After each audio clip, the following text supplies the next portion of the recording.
नमस्कार, मी संतोष मुंडे. तुम्ही पाहत आहे पुणे प्राईम न्यूज. मित्रांनो, काही दिवसांपूर्वीच आपण पूर्व हवेलीमध्ये ज्यांची आरोग्यदूत म्हणून ओळख आहे ते युवराजदादा काकडे यांची मुलाखत घेतली होती. या मुलाखतीमध्ये त्यांनी थेऊर जिल्हा परिषद गटातून ते उतरणार आहेत असं त्यांनी त्या मुलाखतीमध्ये सांगितलं होतं. पण आता मात्र गणितं बदललेली आहेत. ते थेऊर पंचायत समितीसाठी इच्छुक आहेत आणि ते मैदानात उतरणार आहेत. दादा, पुणे प्राईम न्यूजमध्ये तुमचं खूप स्वागत आहे. मला सांगा, मला असं वाटतं की मागच्या जवळपास 7 दिवसातच हा एवढा बदल कसं काय झाला की तुम्ही अगोदर जिल्हा परिषदेसाठी इच्छुक होते, आता पंचायत समितीसाठी, असं का? मुळात विविध कार्यक्रमांच्या माध्यमातून जिल्हा परिषद गट फिरण्यास आम्ही सुरुवात केली आणि याच दरम्यान इलेक्शन आज लागेल उद्या लागेल असं करत करत जवळजवळ वर्षभर आम्ही हा सगळा म्हणजे गाठीबिटी असतील किंवा विकास कामांच्या माध्यमातून काही संपर्क असेल तर हा सुरू केला. त्याच्यानंतर त्या गावांमध्ये विविध कार्यक्रम असतात, त्या कार्यक्रमांना हजेरी लावणं किंवा त्यांच्या सुखदुःखामध्ये सहभागी होणं. तर अशा पद्धतीनं आपण गेली एक वर्ष दीड वर्षापासून हे सगळं सुरू केलं. परंतु दरम्यानच्या काळामध्ये त्या निवडणुका जवळजवळ 1.5 ते 2 वर्षानंतर म्हणजे आता नुकत्याच मला वाटतं 16 तारखेला जाहीर झाल्या. आता या 16 तारखेला जाहीर झाल्यानंतर हा एकदम कमी प्रमाणामध्ये वेळ मिळाला. जाहीर झाले दुसऱ्या तिसऱ्या दिवशी लगेच फॉर्म भरणं वगैरे या गोष्टी. दरम्यानच्या काळामध्ये माझी 2 वर्षापासूनची तयारी सुरू होती आणि या तयारीमध्ये काम करत असताना आरक्षण कुठलं निघेल काय निघेल ही कुठली आपल्याला माहिती नव्हती, तरी आपण या सगळ्या तयारीमध्ये चांगल्या पद्धतीने काम केलं. दरम्यानच्या काळामध्ये नागरिकांचा मागास प्रवर्ग महिला हे आरक्षण आपल्या जिल्हा परिषदेसाठी आलं. त्यानंतर अधिक प्रमाणात आम्ही जास्त फिरण्यास सुरुवात केली. त्या अगोदरची एक गोष्ट अशी की पूर्वीचा जो थेऊर जिल्हा परिषद गट होता तर तो थेऊरचा जिल्हा परिषद गट हा थेऊर लोणी काळभोर होता. दरम्यानच्या काळामध्ये या मोठ्या गावांमध्ये जर आपण गेलो तर छोट्या गावांना कुठल्याही पंचायत समिती किंवा जेडपीची संधी मिळत नाही, म्हणून आम्ही ते लोणी काळभोर गाव न येता छोटी छोटी गावं येण्यासाठीचा प्रयत्न केला, पण त्याला अपयश आलं. त्याच्यामध्ये डायरेक्टली कदम ऑफिस सुरू केली, त्याच्यामध्ये आम्ही खूप मोठ्या प्रमाणात हरकती घेतल्या आणि त्या हरकती घेऊन आमचा आवळवाडी असेल, मांजरी असेल, कोलवडी, थेऊर, कुंजरवाडी आणि आळंदी असा एक जिल्हा परिषदेचा गट तयार करण्यासाठी मोठ्या प्रमाणात आम्ही प्रयत्न केले.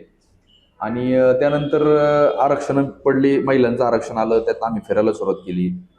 महिलांचं आरक्षण ज्यावेळी आलं तर थोडीशी मानसिकता अशी होती की बाबा पंचायत समितीलाही खाली ओपन पुरुष आरक्षण आलेलं आहे आणि महिलेचं तर आपल्याला जर थोडीफार कामं करायची असेल तर माझी मिसेस पल्लवी प्रेग्नंट होती.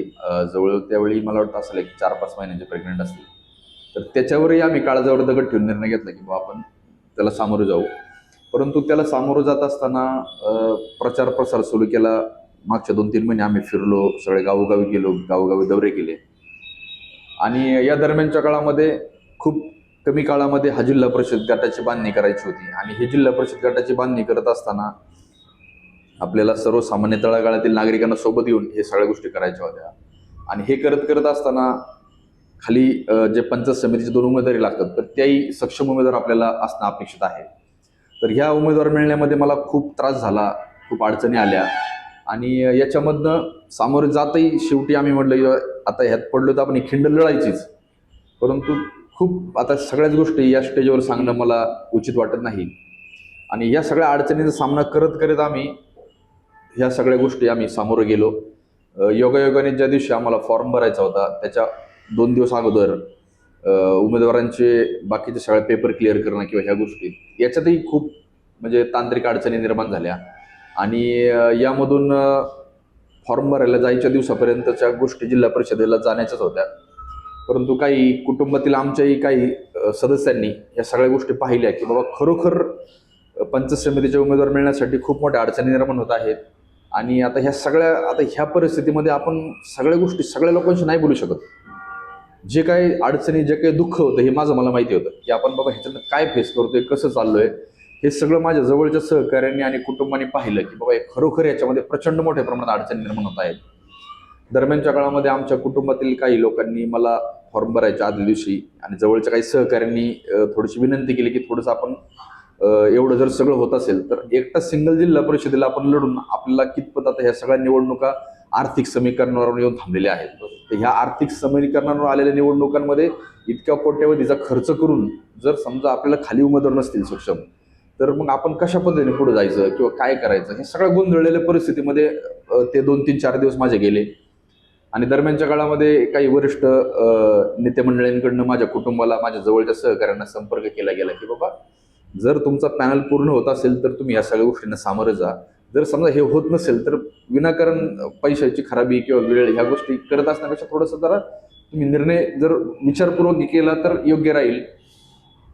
त्यावेळी माझ्या कुटुंबियांनी, जवळच्या सहकाऱ्यांनी त्याच्यामध्ये थोडंसं त्या विषयात लक्ष दिलं आणि मला तिथं ज्यावेळी निवडणुकीचा अर्ज भरण्यासाठी आम्ही गेलो, अगदी मला थेऊर फाट्यावरचं मॅजेस्टिक हॉटेल आम्ही ज्यावेळेस क्रॉस केलं त्यावेळेस मला काहींचा फोन आला की बाबा असं असं आहे आणि तुम्ही पंचायत समितीसाठी आलात तर असं असं होईल. मी आता गोंधळलेल्या मनस्थितीमध्ये होतो.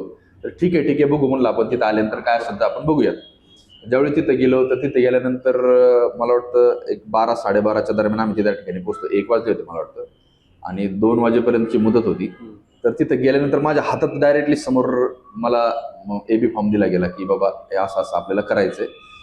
पूर्ण या मानसिकतेमधनं सामोरं जाणं एक आता म्हणजे काय निर्णय घ्यायचा काय नाही हे सगळं पूर्ण ह्या अवस्थेमध्ये असताना त्यावेळी AB फॉर्मवर सही केली आणि तो AB फॉर्म जोडायच्या अगोदर मी काही लोकांना सांगितलं की बाबा हे सगळं असं असं समीकरण झालेलं आहे, नेमकं काय निर्णय घ्यायचा. तर मग त्याच्यामध्ये लोकांनी सांगितलं, ज्या लोकांना मी विचारलं तर ते म्हणले ठीक आहे भरून तर घ्या, आपण पुढं काय करायचंय काय नाही करायचं ते आपण बघूयात. मी यावेळी माझ्या मिसेसचाही अर्ज भरला होता. इतरही काही जे उमेदवार मला मिळाले त्यांचे मी अर्ज त्या ठिकाणी हे केले होते, अर्ज भरले होते. आणि ते अर्ज भरल्यानंतर त्या मनस्थितीमध्ये घरी आलो. परंतु आता ठीक आहे, थोडंसं काळजावर दगड ठेवून घेतलेले काही निर्णय होते. या मनस्थितीमध्ये मी घरी आलो. पूर्णपणे मन एकदम असं गोंधळलेलं होतं. काय करायचं काय नाही काही समजत नव्हतं. आणि त्याच्यामधून मग 2 वर्षापासून आपण खूप चांगल्या पद्धतीची तयारी करून हा गटाची बांधणी केली होती. आणि ZP बाबतचा माझे अनेक सर्वे आले होते. त्या सर्वेमध्ये पण मी खूप चांगल्या पद्धतीने सकारात्मक होतो. आणि एकाच वेळी किती संकटांना तोंड द्यायचं हाही एक मनामध्ये विचार होता की मिसेस माझी पल्लवी प्रेग्नंट होती, आता 8 महिन्यांची प्रेग्नंट आहेत त्या. त्याच्यानंतर ह्या पंचायत समितीच्या उमेदवाराबाबतच्या मोठ्या अडचणी निर्माण झाल्या होत्या. त्याच्यामध्ये म्हणजे पूर्ण म्हणजे पुढं जावं थांबावं की हे सगळं सोडून निघून जावं असंही कधी मनात विचार होता की खूप म्हणजे एवढ्या अडचणींना एका वेळी आपण कशा पद्धतीने सामोरं जायचं. आणि ह्या सगळ्या निवडणुका अर्थकारणावर आल्या होत्या की अर्थकारणामध्ये पण आपण जर आपल्याला पुढं जर खड्डा दिसत असेल तर आपण का त्याच्यामध्ये हे करायचं हाही कधी मनात विचार यायचा. म्हणजे ह्या सहकाऱ्यांच्या जवळच्या काही कुटुंबातले सहकारी असतील किंवा बाकीचे काही मान्यवर मंडळींच्या थोड्याशा आग्रहाखातर मी पंचायत समितीचा अर्ज भरला. आणि अर्ज भरल्यानंतर मग बाकीच्या थोड्याशा ह्या समीकरणांमध्ये थोडेसे काही बदल झाले आणि मी जिल्हा परिषदेच्या माध्यमातून आता खाली थोडंसं पंचायत समितीसाठी अर्ज माझा दाखल केलेला आहे. हा जो काही माझा निर्णय झालेला आहे तर ह्याच्यामध्ये काही कुणाला डावलून किंवा कुणाला आपण त्रास व्हावा माझ्या या निर्णयाचा असा कुठलाही हेतू नाही किंवा कुणाचं तिकीट कापून मला द्यावं किंवा मी त्या तिकिटासाठी जास्त काही कुणाला मिळू नये म्हणून असा काही प्रकार नव्हता. काही राष्ट्रवादी काँग्रेस पार्टीच्या काही वरिष्ठ नेते मंडळींनी याच्यामध्ये या विषयामध्ये लक्ष घातलं की एक चांगला सकारात्मक निर्णय होऊ शकतो म्हणून त्यांनी माझ्या काही जवळच्या सहकाऱ्यांना कुटुंबियांना संपर्क आदल्या दिवशी केला आणि त्यातनं थोडे ह्या गोष्टी गेल्या. आणि त्याला म्हणजे तिथं ज्यावेळी फॉर्म भरायचा दिवस होता तर त्या दिवशी ह्या सगळ्या गोष्टी झाल्या. त्यामुळे ह्याच्यातनं काही कोणाला त्रास व्हावा, आजही मला कोणाला त्रास द्यायचा नाहीये आणि यापूर्वी कधी आपण देण्याचा प्रयत्न केला आणि भविष्यात पण कोणाला माझ्यामुळे त्रास व्हावा असं कधी मी या गोष्टी कधी काही करणार नाही. पण आता तुम्ही ही निवडणूक राष्ट्रवादीच्याच पॅनलवरती लढत आहे. हो. तो AB फॉर्म तुमच्याकडे आलेला ते काय त्याबद्दल काय सांगा? याबद्दल सांगायचं जर झालं तर आता राष्ट्रवादी काँग्रेस पार्टीचा मला AB फॉर्म आलेला आहे. राष्ट्रवादी काँग्रेस पार्टीच्या काही वरिष्ठ नेते मंडळींनी मला दरम्यानच्या काळात संपर्क केला आणि की बाबा आपण आता सोबत जाऊयात थोडंसं कुठलीही कामं करताना, गावात कामं करताना आपल्याला ग्रामपंचायत असेल, पंचायत समिती असेल, जिल्हा परिषद, जिल्हा नियोजन समिती असेल तर या सगळ्यांची मदत आपल्याला, राज्य सरकार असेल, या सगळ्यांची मदत घेऊन आपण आता जे काही आम्ही कामांचा डोंगर उभा केलेला आहे तर हा डोंगर उभा करण्यामागे कुठंतरी शासन म्हणून शासन पातळीवरती आपल्याला कुठंतरी कोणाशी तरी आपल्याला कॉन्टॅक्टमध्ये किंवा अटॅचमेंटमध्ये राहावं लागतं. तर त्या अनुषंगाने त्यांनी विनंती केली की बाबा चांगल्या पद्धतीचे विकास कामं जर आपल्याला करायचे असेल तर कुठंतरी आपल्याला या पद्धतीने विचार करून सोबत पुढे गेलं तर अधिक योग्य होईल असं त्यांचं मला थोडंसं सांगण्यात आलं. आणि त्यानंतर आता हळूहळू जिल्हा परिषदेच्या मानसिकतेतून आम्ही आता हळूहळू पंचायत समितीच्या मानसिकतेकडे पण चालू आता आहे. तुमचं हे नक्की आहे की तुम्ही राष्ट्रवादीच्याच पॅनलवरती हा, आता ऑलमोस्ट आता एबी फॉर्म दिलेला आहे. मिळालेलं एबी फॉर्म नाकारणं हेही कुठेतरी एखाद्या पार्टीचं किंवा एखाद्या मान्यवर नेते मंडळींचं मन दुखावण्यासारखं काम आहे. आता त्या वेळेमध्ये त्या गोष्टी झाल्या. आता झालेल्या गोष्टींमधनं आपण एखाद्याची उमेदवारी मिळालेली एबी फॉर्म डावलणं हेही मला म्हणजे मी काय कुठल्या पार्टीपेक्षा किंवा ह्याच्यापेक्षाही काही इतका मोठा कार्यकर्ता नाहीये की मी असा काही निर्णय मला घेणं योग्य वाटतं. कारण त्याचे परिणाम माझं म्हणते की गावाच्या विकास कामांवर व्हायला नको कुठेतरी. तर त्या अनुषंगाने आपण हा थोडासा निर्णय घेतोय. दादा मला एक गोष्ट सांगा की या मुलाखतीच्या माध्यमातून तुम्ही तुमच्या गणातील नागरिक आणि सहकारी मित्रमंडळी यांना काय शेवट संदेश द्याल? या निमित्ताने मी विनंती करतो की राष्ट्रवादी काँग्रेस पार्टीचे थेऊर असतील, कुंजरवडे असतील, आळंदी असतील, या गावातील काही पदाधिकारी आहेत, काही मान्यवर आहेत, तर यांनी मला साथ द्यावी, यांनी मला सहकार्य करावे. हे मी पुढच्या 5 वर्षामध्ये काम करत असताना आपल्या सगळ्यांना सोबत घेऊन मी हे काम किंवा हे कामाचं डोंगर भविष्यात उभं करण्याचा प्रयत्न करणार आहे. आणि माझ्यासोबतचेही काही सहकारी आहेत की प्रत्येक निवडणुकीमध्ये सगळ्यांनाच या निमित्ताने संधी मिळते अशातला काही भाग नसतो. परंतु जे काही माझे सहकारी आहेत तर त्यांनाही मी सोबत घेऊन येणाऱ्या काळामध्ये काम करणार आहे.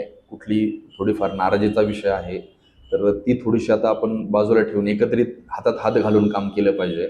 आज या निमित्ताने मला संधी मिळालेली आहे, तर उद्याच्या येणाऱ्या काळामध्ये ज्यावेळी इतर माझ्या सहकाऱ्यांना संधी मिळेल तर त्यांच्याहीसाठी मी जीवाचं रान माझं स्वतःचं करणार आहे, रक्ताचं पाणी करेल आणि त्यांनाही न्याय द्यायचा प्रयत्न मी येणाऱ्या काळामध्ये नक्की करेल. तर या निमित्ताने मी सर्व नागरिक बंधू भगिनींना एक विनंती करेन की जिल्हा परिषद असो की पंचायत समिती, मी कोणत्या पदासाठी उभा आहे त्यापेक्षा कामाचा माणूस कोणता आहे तर या कामाच्या माणसाला आपण संधी दिली पाहिजे.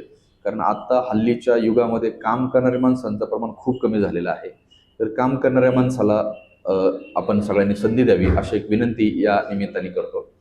आणि यापूर्वीची माझी जी काही कोलवडी होती, मांजरी होती, आवळवाडी होती, या गावातील नागरिकांनाही मी एक सांगू इच्छितो, जरी मी त्या भागामध्ये निवडणूक लढत नसलो तरी मी तुम्हाला कुठल्याही तुमच्या संकटाच्या काळात एकटं सोडणार नाही.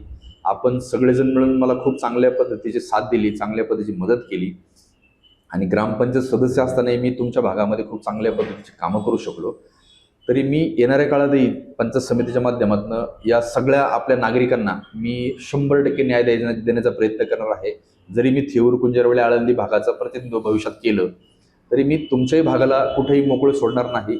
तुमच्याही कामासाठी, तुमच्याही विकासांसाठी मी अवश्य दिवसाची रात्र करेल, रक्ताचं पाणी करेल आणि मी तुमच्या सगळ्यांच्या मदतीला, सगळ्यांच्या हाकेला नक्की 100% धावून येईल. तसेच आपल्या भागातील काही गोरगरीब पेशंट असतील, यांची काही कामं असतील तरी याही माध्यमातून मी तुम्हाला तुमच्या घरापर्यंत पोहोचणार आहे. निवडणुकीसाठी अवघा 10 दिवसांचा कालावधी शिल्लक राहिलेला आहे. या निवडणुकीच्या 10 दिवसांच्या कार्यकाळामध्ये मी आपणापर्यंत पोहोचण्याचा नक्की प्रयत्न करणार आहे.